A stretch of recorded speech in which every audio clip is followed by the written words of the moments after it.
बिस्मिल्लाहिर्रहमानिर्रहीम। अस्सलाम वालेकुम। गैर मुल्कियों, हाजियों और तमाम ओवरसीज़ के लिए सऊदी अरेबिया में जो रहने वाले हैं उनके लिए एक अहम ख़बर है। सऊदीज़ेशन का ऐलान कर दिया गया है। चंद नए इकामों, नए प्रोफेशंस में अब सऊदी ही काम कर सकेंगे और हज़ारों की तादाद में गैर मुल्की अब मज़ीद बेरोज़गार होंगे।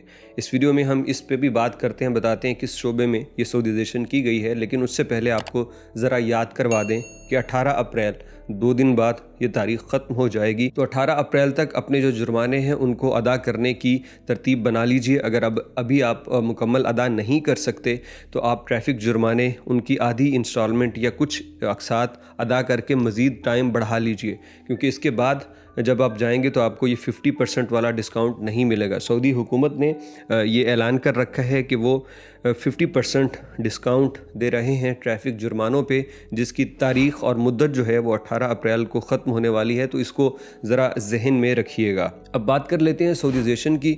तो सऊदी अरब की मुतल्लिका वज़ारत ने बताया है कि हम इंश्योरेंस के शोबे में सऊदीज़ेशन का मुकम्मल नफाज कर रहे हैं और अब इंश्योरेंस के डिपार्टमेंट में कोई भी गैर मुल्की काम नहीं कर सकेगा। जितने भी महीने इसके अंदर इंश्योरेंस डिपार्टमेंट के अंदर आते थे उन तमाम के मुतालिक ही सऊदीज़ेशन का फ़ैसला नाफिज किया जा चुका है।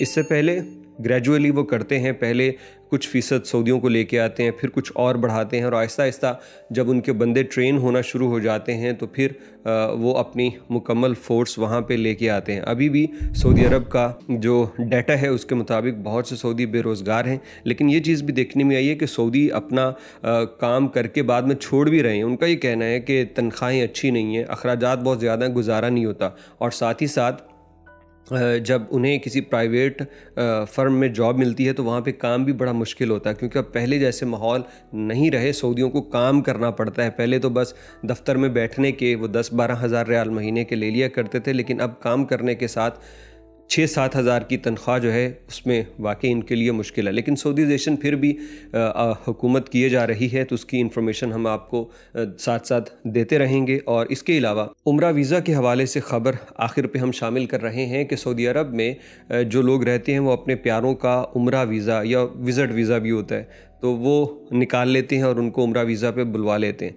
तो वो 3 महीने का होता है, 90 दिन का।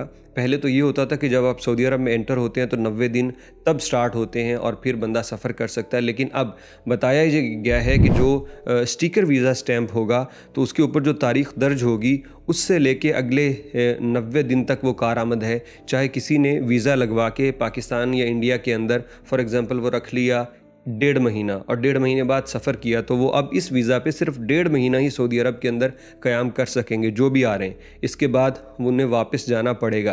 तो ये बात याद रखिए, ये जो वैलिडिटी पीरियड है वो जो स्टैंप होगा, जो दर्ज होगा आपके वीज़ा के ऊपर टाइम, उसी से शुरू हो जाएगा और फिर आपको जल्दी से ट्रैवल करना है अगर आपने ज़्यादा दिन सऊदी अरेबिया में क़याम करना है। तो ये थी सऊदी अरब से चंद अहम ख़बरें जो गैर मुल्कियों और हाजियों के मुतालिक थी। वीडियो पसंद आए तो शेयर करके मैक्सिमम लोगों तक इस इत्तला को पहुँचाइएगा, इस दुआ के साथ कि अल्लाह रब्बुल इज़्ज़त तमाम परदेसियों के लिए सहूलतें, आसानियाँ और सहूलत वाला रिज़्क़ अता फ़रमाए।